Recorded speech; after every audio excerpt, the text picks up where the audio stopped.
I was sitting at a long wooden table in my in-laws' dining room, the smell of freshly cooked biryani and roasted chicken filling the air.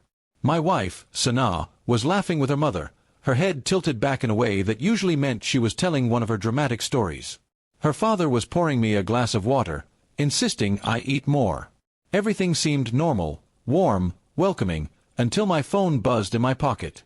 I pulled it out, expecting maybe a work email or a friend's message. But the text was from an unknown number. It read, "Don't react. They're recording you." My pulse jumped instantly. My eyes flicked up, scanning the room. Sana's brother, Imran, was holding his phone, pointing it in my direction, pretending to scroll.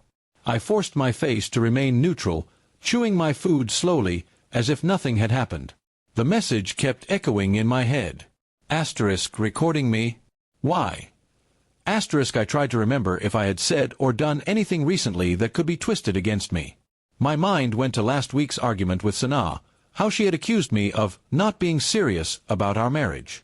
We had patched things up, or so I thought. Was this her idea of some kind of trap? I smiled politely at my father-in-law and asked for more rice, masking my growing suspicion. My phone buzzed again. Don't look at me. Just excuse yourself and call this number. This wasn't just a prank. My palms started to sweat. Whoever was texting me knew exactly what was happening at this table. I pushed my chair back, pretending I needed to use the bathroom. Sana glanced at me but kept talking to her mother. As soon as I was out of sight, I dialed the number. A low, steady voice answered. Listen carefully. Your in-laws are trying to provoke you into saying something that makes you look bad. Don't fall for it. Keep calm, smile, and agree with everything. I asked the voice who they were, but they ignored the question. You'll understand later. Just trust me. Then they hung up. My head was spinning.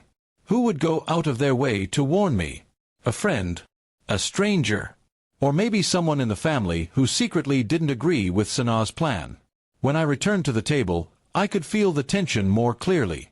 Imran's phone was now angled toward me more obviously. Sana asked me a question in a light tone. So, do you still think I spend too much money? She knew this was a sore spot. It was bait. I remembered the warning and simply laughed. No, Sana. I think you're perfect. Her smile froze for a second, and Imran's thumb hesitated on the screen. They were expecting a different reaction.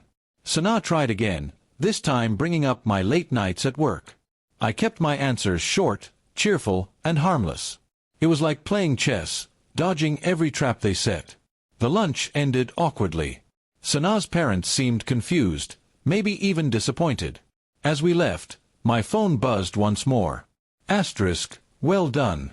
You passed. I wanted to reply, but the number was suddenly unreachable.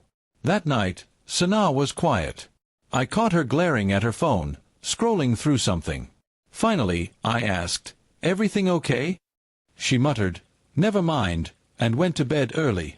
I knew then that whoever warned me had ruined whatever plan she had. 2 days later, a mutual friend called me.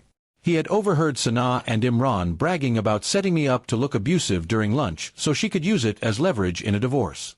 But they were frustrated because I acted too calm. My heart sank, but also I felt strangely grateful for the anonymous warning. I began quietly preparing. I gathered evidence of her financial mismanagement, her flirtations online, and even her messages to Imran about framing me.